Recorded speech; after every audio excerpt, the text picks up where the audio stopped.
come here to Matlapa Lodge to come and do fire breaks preparations. The fire season starts from the 1st of June until to the last day of October. And then it can get very much difficult when it is August because the wind blows very much.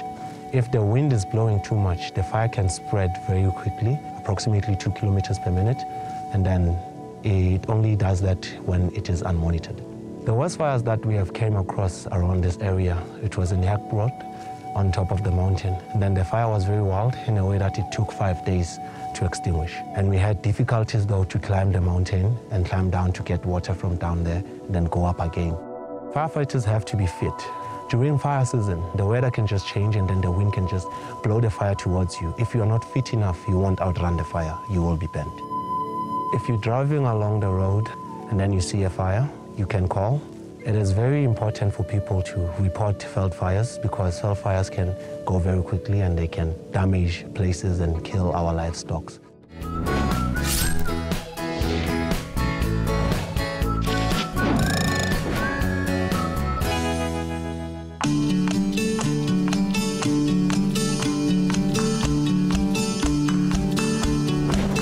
Hello and welcome back to the Pudding Shop.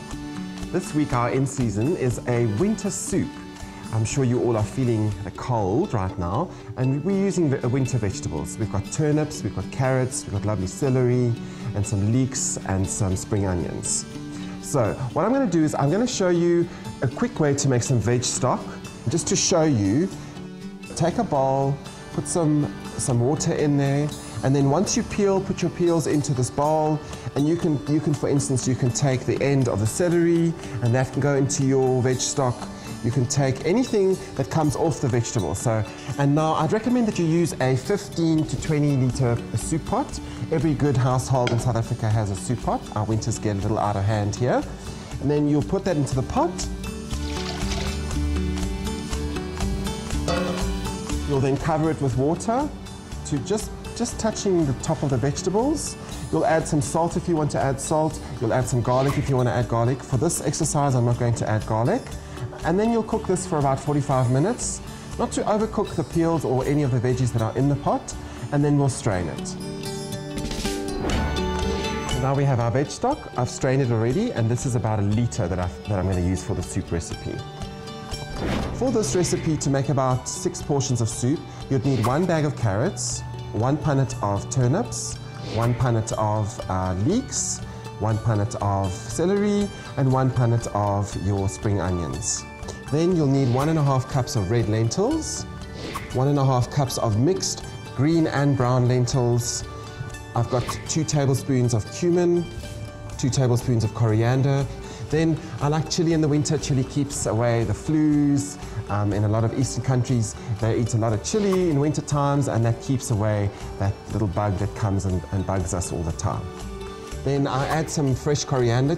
We're now going to start with chopping all our vegetables and adding that to our soup pot.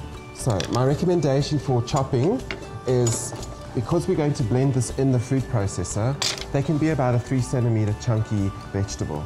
It cooks all to the same consistency, and therefore you don't have to chop them up beautifully if you're going to do a pureed soup.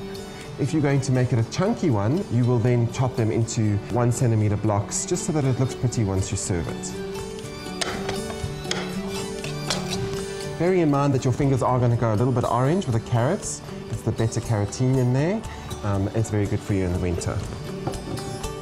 And then once you've added all your vegetables to the pot, you're then going to go and you're going to add your dry lentils. You're going to put in your 2 tablespoons of cumin, 2 tablespoons of coriander, your salt. Then you add your litre of veg stock, you add your litre of water, and you cook it for 1 hour and 15 minutes. And here we have our lentil winter soup. You can serve it either with bread. We've made some potato bread here at the restaurant. Or you can just have it on its own. The lentils are a high quality of protein, and that's enough for you to just be filled. Then, with your remainder soup, you can then put it into containers. We use these ones in the restaurant. And these, we freeze them for up to 3 weeks. At home, you can maybe freeze it for 3 months. But what I would recommend is that you write on the container the date that you made it and the date that it's going into the freezer. And there you go. That's our red lentil winter soup.